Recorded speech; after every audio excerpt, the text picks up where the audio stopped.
الحمدللہ یہ مہینہ جو چل رہا ہے ماہ ربیع الاول کا مہینہ ہے۔ یہ مہینہ بہت زیادہ بابرکت والا مہینہ ہے کیونکہ اس میں دو جہاں کی رحمت، تاجدار مدینہ، تمام انبیاء کے سردار حضرت محمد مصطفیٰ صلی اللہ تعالی علیہ وآلہ وسلم کی اس دنیا میں تشریف آوری ہوئی،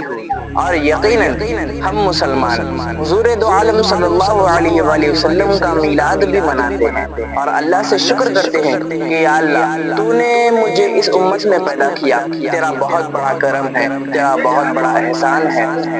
تو آئیے معلوم کرتے ہیں کہ حضور صلی اللہ علیہ وآلہ وسلم کب پیدا ہوئے۔ تو آپ صلی اللہ تعالی علیہ وآلہ وسلم مکہ مکرمہ میں قبیلہ قریش میں پیدا ہوئے۔ آپ صلی اللہ علیہ وآلہ وسلم 12 ربیع الاول دوشنبہ پیر کے روز صبح صادق کو آپ اس دنیا میں تشریف لائے، جیسے کہ قرآن پاک میں ایک آیت بھی ہے کہ قد جاءکم من اللہ نور و کتاب مبین، کہ یقیناً ہم نے تمہارے پاس نور کو اور پاک کتاب کو بھیجا۔ تو مفسرین کا اس بات پر اجماع ہے کہ پاک کتاب سے مراد تو قرآن مجید ہے، اور نور سے کیا مراد ہے؟ تو نور سے مراد ہے نور مصطفیٰ صلی اللہ تعالی علیہ وآلہ وسلم۔ تو اللہ تعالیٰ نے سرکار کو اس دنیا میں نور بنا کر بھیجا۔ حضور دو عالم صلی اللہ تعالی علیہ وآلہ وسلم اس دنیا میں تشریف لائے۔ تشریف لانے سے پہلے بھی آپ کے کئی معجزات تھے، تشریف لانے کے بعد بھی آپ کے اس دنیا میں کافی سارے معجزات ہوئے۔ آپ کو میں بتاتا چلوں کہ حضرت بی بی آمینہ رضی اللہ تعالی عنہا یہ فرماتی ہے کہ جب حضور دو عالم صلی اللہ علیہ وسلم جب آپ کے شکم میں آئے تو حضرت آمینہ فرماتی ہیں جب بھی میں کنویں کے پاس جاتی، اب کنویں کا کیا ہوتا ہے کہ ایک ڈول ہوتا ہے، رسی سے ایک بالٹی بنی ہوتی ہے، تو اس بالٹی کو اس میں ڈالیں گے، پھر اس کو کھینچیں گے تو پانی نکلے گا۔ اب بی بی آمینہ فرماتی ہیں کہ جب بھی میں کنویں کے پاس جاتی تو پانی خود بخود اوپر آ جاتا، اور بس میں اپنے بالٹی سے اپنے برتن سے ایسے پانی نکال لیتی۔ تو باقی کے جتنے بھی عورتیں تھے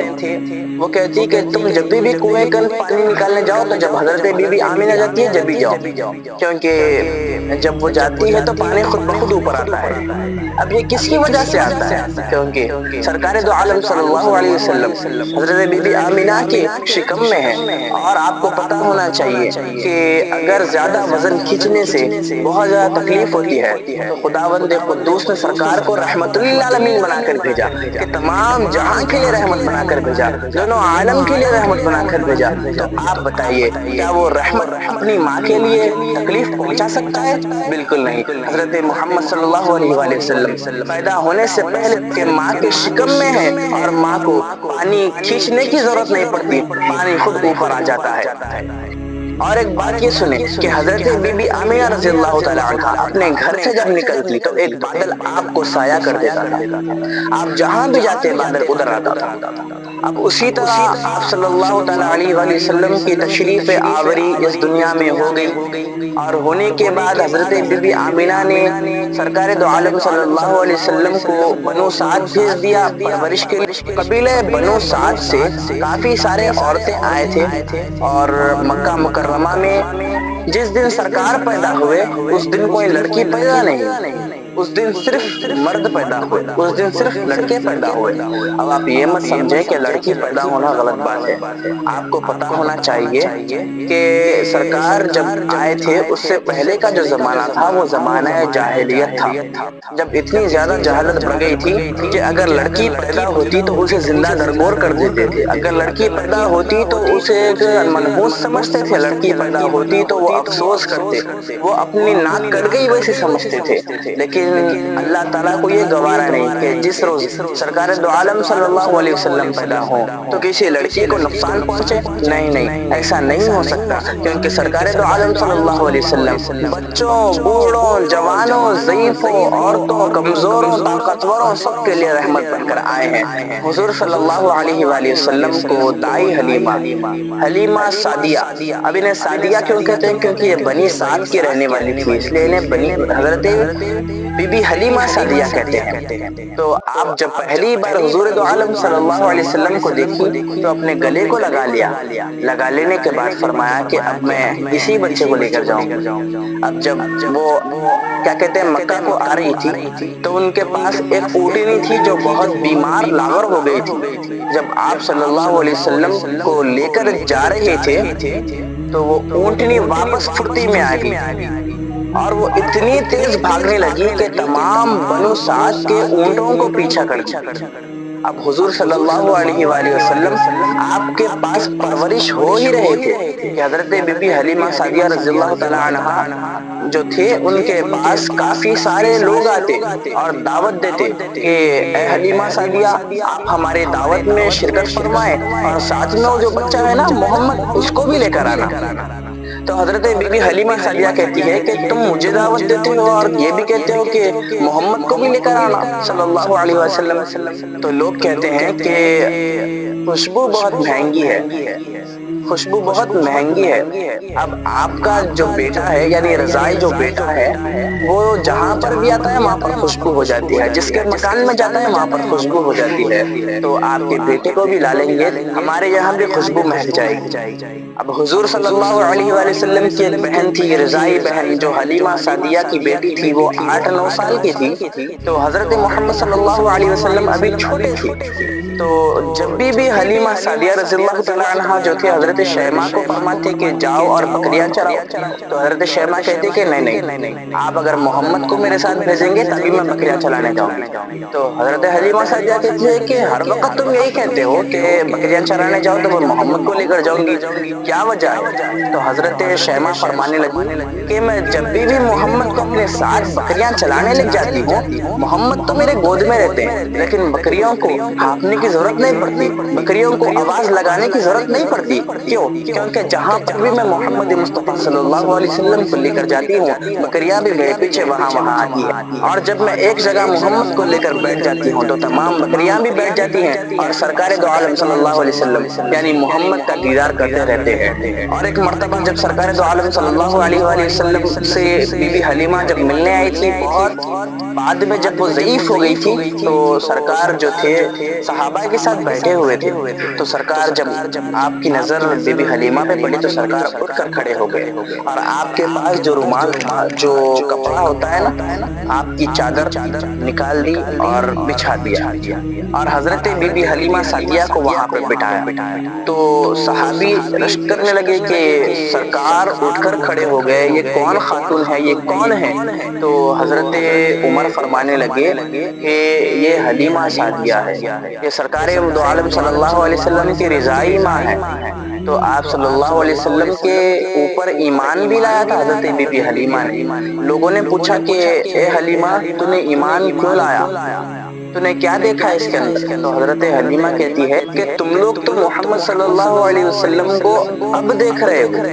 یعنی جب نبوت کا اعلان ہوا اس کے بعد سے تم لوگ دیکھتے آ رہے ہو، لیکن محمد کو جو میں نے دیکھا ہے وہ بچپن سے دیکھا ہے، بچپن میں آپ کے جتنے معجزات میں نے دیکھے ہیں وہ کسی نے نہیں دیکھے۔ تو حضور صلی اللہ علیہ وآلہ وسلم کے معجزات کافی سارے ہیں۔ اب بات آتی ہے جشن میلاد النبی صلی اللہ علیہ وآلہ وسلم منانا کیسا ہے؟ حضور صلی اللہ علیہ وآلہ وسلم کا میلاد منانا یعنی کہ حضور کا ذکر کرنا دونوں بھی برابر ہے، کیونکہ اعلیٰ حضرت امام اہل سنت مجدد دین و ملت امام احمد رضا خان علیہ الرحمن فاضل بریلوی فرماتے ہیں کہ ذکر مصطفیٰ صلی اللہ علیہ وسلم کا نام ہے میلاد النبی صلی اللہ علیہ وسلم کا جشن منانا، اور جشن منانا بھی اس طرح ہے تاکہ کسی کو تکلیف نہ پہنچے، بالکل ہی جائز طریقے سے منائیں۔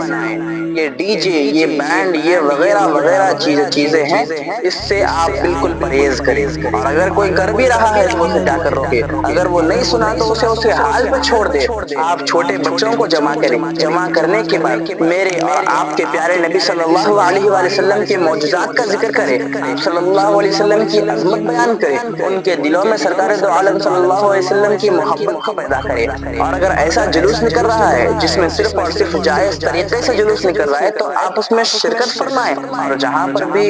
اجتماع ہوتا ہوتا ہے، کوئی جلسے ہوتے ہیں تو وہاں پر جائیے، شرکت فرمائیے اور جتنا ہو سکے اتنا عبادت کرے، کیونکہ سال میں ایک مرتبہ موقع آتا ہے۔ تو اب لوگ فرماتے ہیں کہ میلاد منانا کہاں سے ثابت ہے، میلاد کیوں مناتے ہیں؟ تو سرکار دو عالم صلی اللہ علیہ وآلہ وسلم پیر کے روز کا کیا کہتے ہیں روزہ رہتے تھے، اور یہ حدیث ترمذی کی ہے، صحیح ہے کہ سرکار دو عالم صلی اللہ تعالی علیہ وآلہ وسلم جو ہے پیر کے روز روزہ رہتے تھے۔ صحابہ نے عرض کی کہ یا رسول اللہ صلی اللہ علیہ وسلم، آپ پیر کے روز روزہ کیوں رہتے ہیں؟ تو حضور نے ارشاد فرمایا کہ پیر کے روز قرآن نازل ہوئی اور میں پیدا ہوا تھا، اسی لیے میں اس دن کا اللہ تعالیٰ سے شکر کر کر روزہ رہتا ہوں۔ تو سرکار دو عالم صلی اللہ علیہ وسلم نے شکر کر کے اس دن کو مناتے تھے جس دن آپ صلی اللہ علیہ وسلم پیدا ہوئے تھے، تو ہم کیوں نہیں منا سکتے؟ وہ سرکار دو عالم صلی اللہ علیہ وسلم جو ہمارے لیے رحمت بن کر آئے، وہ سرکار دو عالم صلی اللہ علیہ وسلم جس کی وجہ سے آج ہم یہاں پر ہیں، وہ سرکار دو عالم صلی اللہ علیہ وسلم جس کی وجہ سے ہم آج مسلمان ہیں، وہ سرکار دو عالم صلی اللہ علیہ وسلم جس کی وجہ سے آج تمام بیٹیاں محفوظ ہیں، وہ سرکار دو عالم صلی اللہ علیہ وسلم جس کی وجہ سے ہم یہ لباس پہن رہے ہیں، وہ سرکار دو عالم صلی اللہ علیہ وسلم جس کی وجہ سے ہمیں جینے کا مرنے کا طریقہ پتہ چلا ہے، وہ سرکار دو عالم صلی اللہ علیہ وسلم جس کے طریقوں پر چلنے سے ہمیں آخرت بھی مل جاتی ہے، دنیا بھی مل جاتی ہے، وہ سرکار دو عالم صلی اللہ علیہ وسلم جس کو چاند بھی دیکھ کر شرما جاتا ہے، وہ صلی اللہ علیہ وآلہ وسلم جو تمام فرشتے آپ کے غلام تھے، وہ صلی اللہ تعالی علیہ وآلہ وسلم جس پر ہم قربان ہیں، ہم اپنی جان کو مال کو قربان کرنے کے لیے تیار ہیں۔ تو حضرت محمد صلی اللہ علیہ وسلم نے ہم سب پر اتنا احسان کیا، اتنا کرم کیا کہ عید الفطر ملا ان کے صدقے، ہمیں شب قدر ملی ان کے صدقے، شب معراج ملی تو ان کے صدقے، شب برات ملی تو ان کے صدقے، تمام جتنے بھی دن ہیں ملے ہیں تو ان کے صدقے ملے ہیں۔ حضور صلی اللہ علیہ وآلہ وسلم اس دن دنیا میں تشریف لائے، ہمیں چاہیے کہ ہم اس دن کو عید بھی سمجھے، کیونکہ میلاد النبی صلی اللہ علیہ وسلم یہ عیدوں کی بھی عید ہے۔ اس کے متعلق میں نے ایک الگ سے ویڈیو بھی بنایا ہے، جا کر دیکھ لیں کہ دور جاہلیت میں ہر طرف لوٹ مار، چوری، جھوٹ، شراب وغیرہ وغیرہ وغیرہ طرح کی برائیاں جو تھی عام تھی، لیکن سرکار دو عالم صلی اللہ علیہ وسلم نے ہم سب کو سیدھا راستہ بتایا۔ سرکار کی حدیث بھی ہے کہ من احب سنتی فقد احبنی ومن احبنی کان معی فی الجنہ، یعنی سرکار دو عالم صلی اللہ علیہ وآلہ وسلم ارشاد فرما رہے ہیں کہ جس نے میرے طریقے سے محبت کی اس نے مجھ سے محبت کی، اور جس نے مجھ سے محبت کی وہ میرے ساتھ جنت میں ہوگا۔ تو کون کون چاہتے ہیں کہ وہ سرکار دو عالم صلی اللہ علیہ وآلہ وسلم کے ساتھ جنت میں رہیں؟ ہم سب چاہتے ہیں، یقیناً ہم سب چاہتے ہیں۔ تو میلاد منایا کرے۔ اگر کوئی آ کر آپ کو یہ سوال کرتا ہے کہ میلاد مت مناؤ یہ بدعت ہے، تو آپ فرمانا کہ یہ سوال مجھ سے مت کرے، جو بھی عالم ہے ان کے پاس لے کر جائیے یا ایڈریس دے دیجئے کہ یہاں پر جاؤ، آپ کو اس کا صحیح جواب ملے گا۔ کیونکہ ہم جو ہے ہم دنیاوی معاملات میں زیادہ ہمیں معلومات رہتی ہے، تو یہ لوگ جو گمراہ کرتے ہیں، یہ لوگ آ کر ہمیں ہی پوچھتے ہیں کہ بتاؤ کہاں پر ہے یہ ثابت کرو، تو ہمیں تو زیادہ علم نہیں ہے، کیونکہ ہم تو دنیاوی کام ہوتے ہیں، ہم کالج پڑھتے ہیں، ہم آفس کو جاتے ہیں، ہم تھوڑی نہ عالمیت کی کتاب پڑھتے ہیں، ہم تھوڑی نہ بخاری پڑھتے ہیں، ہم تھوڑی نہ مسلم پڑھتے ہیں، ہم بھی تو عالموں کا سن کر ہی عمل کرتے ہیں۔ تو آپ کو بس اتنا کرنا ہے کہ جو کوئی بھی یہ سوال کرتا ہے کہ تو غلط کر رہا ہے، کہاں سے ثابت کرے، بتا ثابت کر، تو آپ کہنا کہ چل جا کر اس عالم سے پوچھ لے۔ اور بس میری اتنی گزارش ہے کہ لوگ جو جلوس آج کل نکال رہے ہیں وہ بالکل شریعت کے خلاف نکال رہے ہیں، گاڑیوں کو بہت تیز بھگا رہے ہیں اور جھنڈوں کو لے کر ناچ رہے ہیں اور ڈی جے لگا رہے ہیں، اس میں ساؤنڈ لگا رہے ہیں اور اتنا ناچ رہے ہیں، حتیٰ کہ اذان بھی ہوتی ہے تو بھی وہ کیا کہتے ہیں، نعرہ تکبیر لگاتے ہیں۔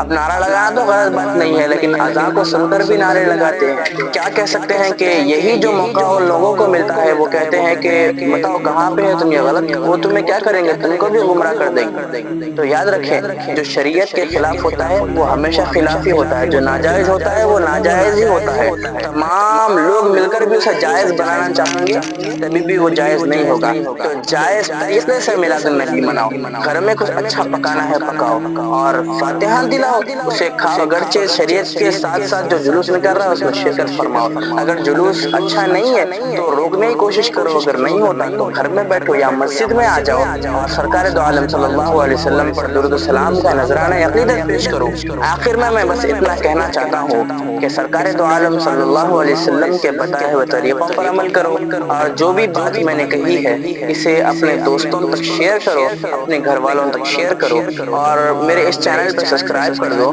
اور یاد رکھو کہ جس طریقے کو شریعت اجازت دیتی ہے اس طریقے سے میلاد مناؤ، لیکن میلاد مناؤ، میلاد منانا بالکل صحیح ہے، جائز ہے، لیکن جائز طریقے سے مناؤ۔